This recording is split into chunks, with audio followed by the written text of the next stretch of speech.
Madiliman ang landas na iyong tinatahak, muling liliwanag dahil sa Ama nating dakila. Makinig at sumubaybay dito sa Tanglaw sa Daan ng Buhay.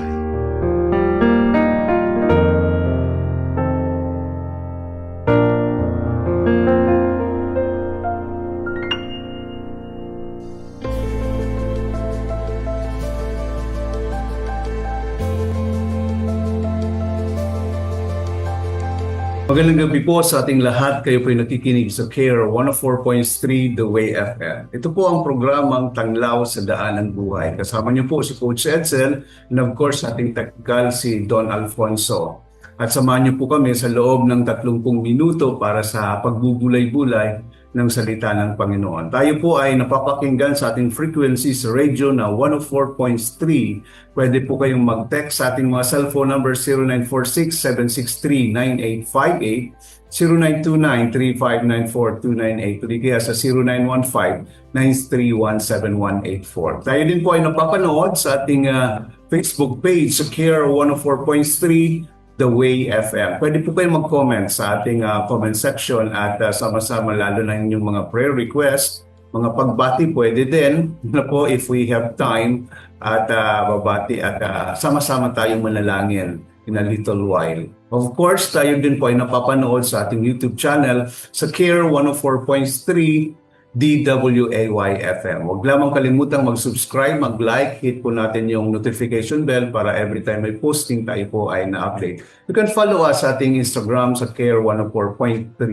Na po, at kaibigan, ngayong gabing ito ay, and the past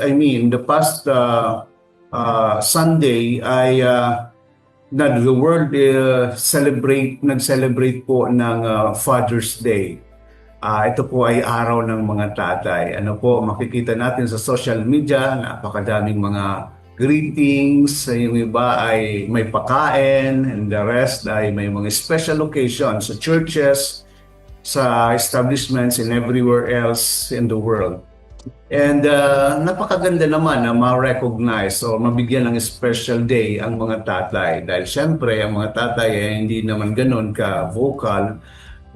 Mostly, normally, tayo ay trabaho lang ng trabaho, and unless talaga yun yung trabaho mo ay talagang you're visible sa social media. But then, meron ng magandang, alam niyo po yung famous quote about fathers na it is easy daw na to become a father, but it is quite special to become a dad. So, my personal touch, yung pagiging dad, kaysa sa pagiging tatay, it will talk about the biological setup. Pero syempre, yung my personal relationship with your family, with your children and wife, that's another story. And it is easier said than done. Kasi ang mga tatay po ay hindi lang naman ang trabaho nila mag-provide sa kanilang pamilya, sa mga pangangailangan, bilang the head of family, of course, the decision making, and to balance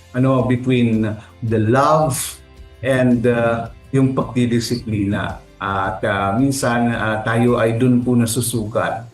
Nasusukat tayo sa mga desisyon na gagawin natin. Because alam niyo po yun, wala naman sigurong tatay na gustong mapasama ang kanyang pamilya or kanyang mga anak. Of course, yung goal ng tatay ay makita nating mapabuti in the future or sa kasalukuyan ang ating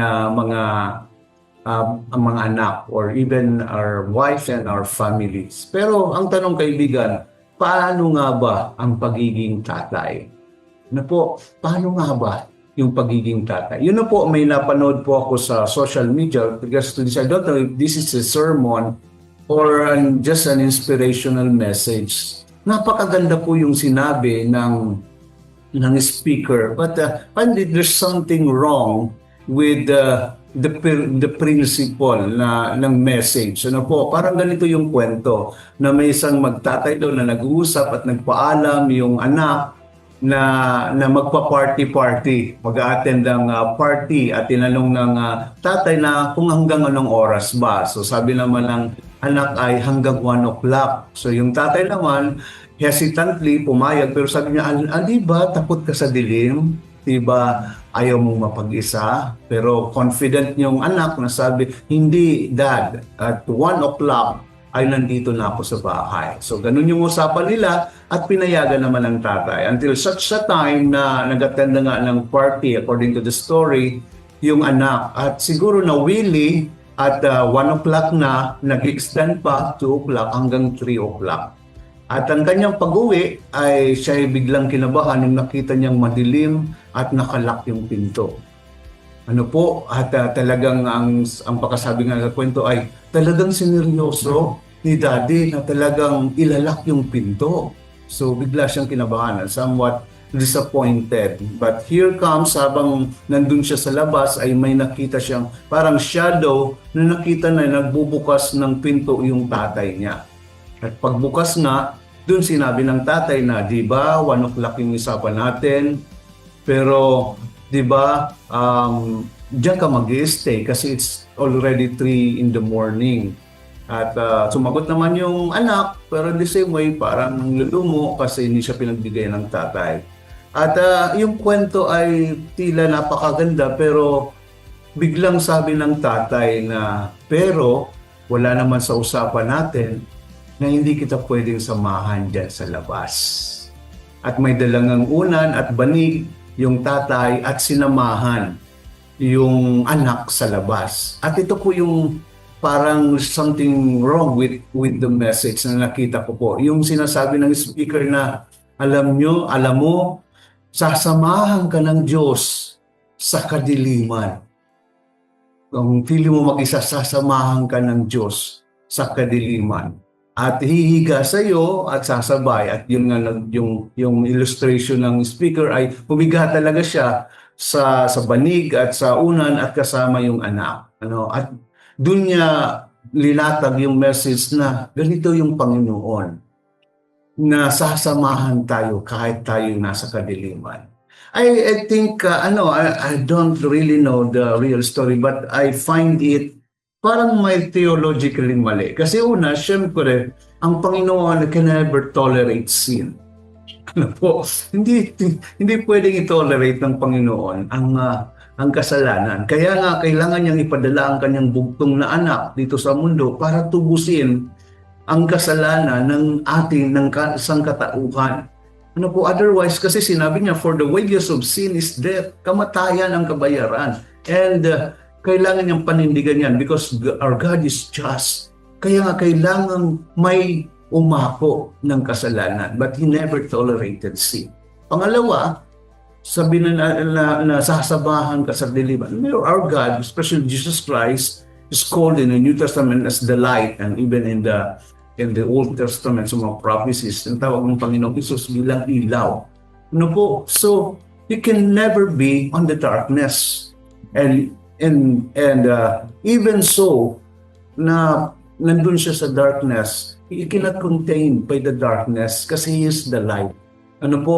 Kaya parang may mali doon sa sinabi ng speaker. Kaya nga, kailangan minsan ay tayo po mag-ingat sa mga pinapakinggan natin na seemingly so good to listen, so good sa ating mga tenga.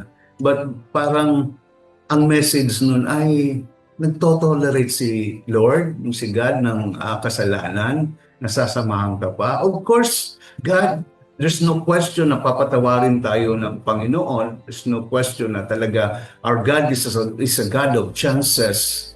But of course, we have these consequences. Diba? He will never tolerate sin. Kaya siguro yan po yung katanungan natin na paano nga ba maging tatay? So, of course, God will not go with you with the sin. Ang gagawin ng Panginoon ay aalisin tayo sa kasalanan. Sabi nga ni David sa Psalm 40, sabi ni David, I waited patiently for the Lord. He turned to me and heard my cry. He lifted me out of the pit and of destruction, out of the sticky mud. He stood me on the rock and made my feet steady. So aalisin tayo sa kasalanan at ilalagay tayo sa firm foundation, lalagay tayo sa rock, describe nga ni David, na yung hindi tayo mabubuwal, kundi magkakaroon tayo ng firm stand. Ganun po yung gagawin ng Panginoon, hindi yung ito-tolerate yung kasalanan natin. But then, siguro po maganda, so, I remember the parable of the lost son, or yung mas kilalang the parable of the prodigal son. Makikita natin po dito siguro most of you ay narinig na ito at napakaganda pong mensahe ito ng Panginoon sa atin. Alam mo, ang Panginoon ay mahilig siyang magkwento at dinadaan ang mga illustration niya ng kanyang teaching sa mga parable. At ito po ay tungkol sa isang anak na bunso na humingi ng yaman ng kanyang mana na buhay pa yung kanyang tatay. Of course, dito sa illustration ay makikita natin na mayaman talaga yung tatay kasi may mga servants at marami po siyang mga livestock, mga ari-arian and the rest. Ano po? Pero it is quite disrespectful for a son na hingin ang mana na alam niyo po yun, nabuhay pa yung magulang niya, or specifically here, yung tatay niya. Ano po, is quite disrespectful. And talagang there's a sense of urgency kung makikita natin dito sa account na ito, na may sense of urgency yung anak because of siguro ang kagustuhan ng laman. Ano po, na magliwaliw na party, and you know the story. Talagang nagliwaliw, nagparty and the rest hanggang dumating sa point na naubusan na ng pera at siya nga po ay nangamuhan at pinapunta sa field according to the story at yun na po yung ginagawa niya ay magpakain na lang ng baboy. Alam niyo po sa culture ng Hudyo, ang baboy ay talagang tinuturo nilang madumi. Ano po, at kaya nga hindi sila kumakain. And to the point that, ikaw po yung magpakain ng baboy, sabi sa commentaries, ito po ay grabing pagbababa ng dignity or yung integrity ng isang tao. Kung yan yung trabaho mo, yan daw po yung pinakamababa at pinaka-worst ni status ng isang tao. At yun po yung naranasan niya. And until such a time na kinain niya na nga yung pagkain baboy dahil sa sobrang gutom niya. And he came into his senses by this. Ano po? He came into his senses. Kaya nga sa Luke chapter 15, verse 17, ito po yung pakasabi. So I'm using ang Bible. Sa wakas, natauhan at sinabi niya sa sarili, sobra-sobra sa pagkain ang mga tauhan ng tatay ko. Pero namamatay ako dito sa gutom. Ano ba? So kumbaga, he came into his senses na na-realize na itong batang to, itong anak na to, na in his father's house, there is abundance. While outside, there is no substance. Ulitin ko po, na-realize ng anak na sa bahay ng tatay niya, there's abundance of food, abundance of resources. While outside the house of his father, there's no substance. Wala siyang makain. Walang katuturan. Ano po? At nung na-realize na yun po, he repented. Naalala ko po patungkol dito sa pagkain. Dahil lang sa sobrang gutom niya, ay natauhan siya. Ano po? Naalala ko po si Esau, dahil sa sobrang gutom niya, ay pinagpalit niya yung birthright niya kay Jacob. Ano po, sabi nga ni Esau, alin ko ba naman ang birthright kung mamamatay na ako sa gutom? Ano po? So doon daw talaga nasusukat yung tao minsan, ang tao pag gutom na, nasusukat o nakikita yung totoong pagkatao. Ano po? And dahil din sa pagkain, natauhan itong prodigal son. Ano po? Naalala po natin na hanggang hindi ang sipang Panginoong Hesus ang siyang ating pagkain. I mean, our substance, di ba? Our life will never be that good. Ano po? Kasi Jesus declared that He is the bread of life. Sabi niya nga, whoever comes to me shall not hunger Ano po? So, balik po tayo doon. So, verse 18, ito na po yung magandang sinabi ng anak. Babalik na ako sa tatay ko at sasabihin sa kanya, Tatay, nagkasala po ako sa Diyos at sa inyo.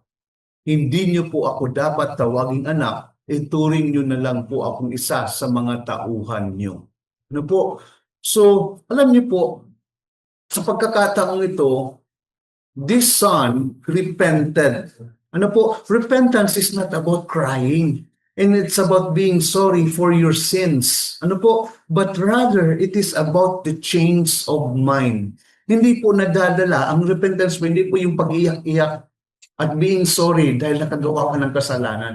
Kundi ito po ay pagbabago ng isip. Ano po? And that's the very word na repentance. Ano po? Sa Greek, that's metanoia. Remorse should lead to repentance rather than for the sake of acceptance. Nagre-remorse ka and it should lead you to repentance. Hindi po na nagre-remorse ka para i-accept ka uli. Ano po, naalala ko po noon nung tayo po ay hindi pa na mananampalataya, na pag tayo po ay minsan nakakagawa ng hindi gusto ng aking asawa ay parang nagfi-feeling remorse ako. Ano po, pero pag we're in the good vibes naman ay balik na naman sa dati. Ano po, so there's no repentance actually. Parang magnanakaw lang yan na pag nahuli, saka nag-regret. Pero nung hindi mahuli, syempre, ikaw lang regret. Ano po? So, ang repentance or remorse, that's basically the nature of a man na mag-remorse, but it should lead to repentance. At ganito po yung ginawa ng anak. We can never be truly repentant unless we realize and accept that we are truly sinful. Hirap naman mag-repent kung hindi mo ina-accept na makasalanan ka. Kaya nga sa acceptance natin sa Panginoon bilang ating Diyos at tagapagligtas, may prerequisite na ikaw ina-accept mo na makasalanan ka. Kaya kailangan mo ng kapatawaran. Kailangan mo ng paglilinis ng Panginoon. Ano po? And it's just logical. Kaya nga, if we remember in 1 John 1:9 na if we confess with our sins, He is faithful and just to forgive us our sins and purify us from all our unrighteousness. Papatawarin tayo, yes, ng Panginoon. Of course, we can never escape consequence. May consequence. Kaya kaibigan, ang challenge ko po sa atin ngayon, hanggang kailan ba tayo magmamatigas sa ating Ama? Hanggang kailan ba tayo magmamatigas sa panawagan ng ating Ama? Kailan ba yung sa wakas natauhan na siya natin? Ano po, quote and quote, sa wakas natauhan na. Because minsan we're enjoying sin, we're enjoying the life here on earth, and basically ay hindi pa na tayo dumadating sa point na yung matauhan tayo to see what's really good in the eyes of God. Ano po, you know what's good in the Bible ay hindi niya po tinago yung mga bad records ng mga nangyari back then ng mga tao, especially the Israelites. Remember David, he's the man after God's own heart. Ano po, pero at the same time, he's an adulterer and he is a murderer. But because he repented, dahil po ay pinatawad din siya ng Panginoon, ay binalik sa kanya yung status niya. Ano po? Kaya to answer the question, paano mga ba maging tatay? Listen to this, mga tatay at mga anak. The father is ready to love and forgive. There's no question about it. Ano po, sabi ko nga kanina, ito po yung hirap na balanse ng mga tatay between love, tolerance, and discipline. Minsan na, as much as we are sobrang naaawa tayo sa consequence sa pagdidisiplina natin sa mga anak natin. That's why we sometimes tolerate. Ano po? But listen to this, but should never tolerate sin. Ulitin ko po, the father is ready to love and forgive, but should never tolerate sin. Should never, ever tolerate sin. Let me just close in Proverbs 27. Sabi po dito, the righteous man walks in his integrity. Blessed are his children after him. Ano po? The righteous man walks in his integrity. Blessed are his children after him. Huwag po kayong aalis. Babalik po tayo pakalipas lamang ng isang awitin para sa ating panalangin.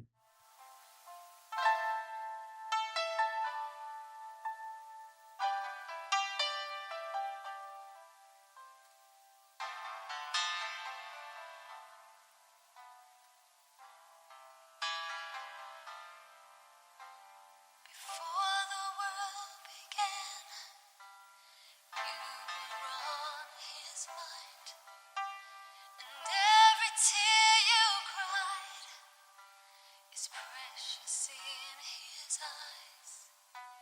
Because of his great love, he gave his only son, and everything was done so you would come. And nothing you can do can make him love you more. And nothing that you've done could make him close the door. Because of his great love, he gave his only son, and everything was done so you would come. Come to the Father, though your gift is small. Broken hearts, broken lives, He will take them all. Power of the word, power of His blood, everything was done so you would come. Nothing you can do could make him love you more, and nothing that you've done could make him close the door. Oh, because of his great love, he gave his only son, and everything was done so you would come. Come to the Father, though your gift is small. Broken hearts, broken lives, He will take them all. Oh, the power of the word, the power of His blood, and everything was done so you would come. Come to the Father, though your gift is small. Broken hearts, broken lives, He will take them all.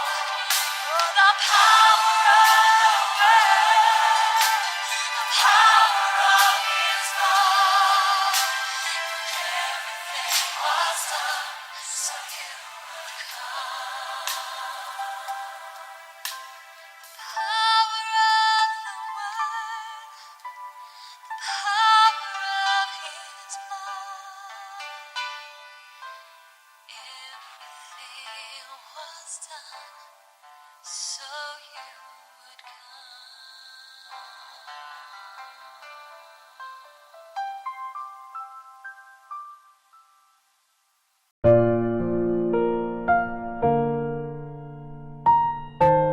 Ayan, napakagandang awitin. Sige po, manalangin tayo. Panginoon o Diyos, aming amang banal, ang Diyos na makapangyarihan, ang Diyos at ang tatay ng lahat ng tatay. Kami po ay nagpapasalamat sa bawat tatay na tinawag niyo po for a very special role to lead his family, to provide, Lord, and to lead to Jesus, O God.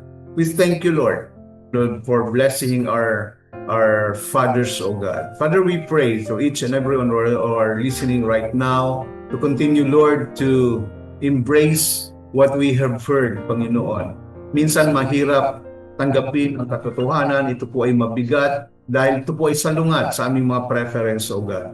But thank you for reminding us, O God, that you will never tolerate sin, O God.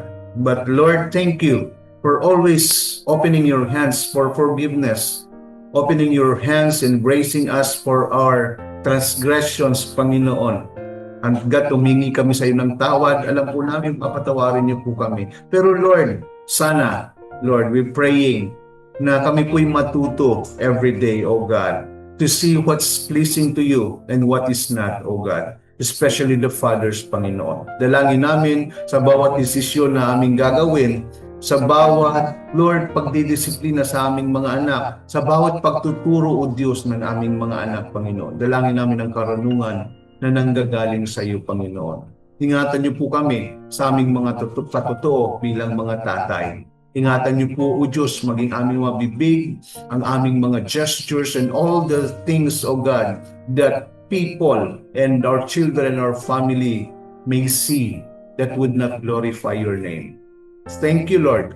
We bless your name. We bless na lahat ng aming nakapakinig at tagapanood, saan man po sila ngayon, alam niyo po ang kanilang pangangailangan, alam niyo po ang kanilang mga desires. Dalangin po namin, O Diyos, sa iyong kapamaraanan, sa iyong ways, O God, you will bless them na mas lalo kang papurihan dahil sa mga biyayang ito. Salamat sa muli, minsan pa, we'll bring you all the honor and glory. In the mighty name of Jesus we pray. Amen. Maraming salamat po sa pagsama sa amin dito sa Tanglaw sa Daan ng Buhay. Ito po si Coach Edsel, kasama natin sa technical, si Don Alfonso. Sa muli, bukas, abangan niyo po ang Tanglaw sa Daan ng Buhay, kasama natin si Pastor Ruel Ruela. Maraming salamat po and God bless you all.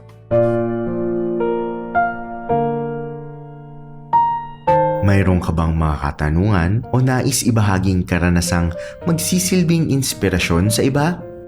Ipadala sa pamamagitan ng pag-text sa mga numerong 0946-763-9858 o 0929-359-4298 o email sa info@dway.febc.ph.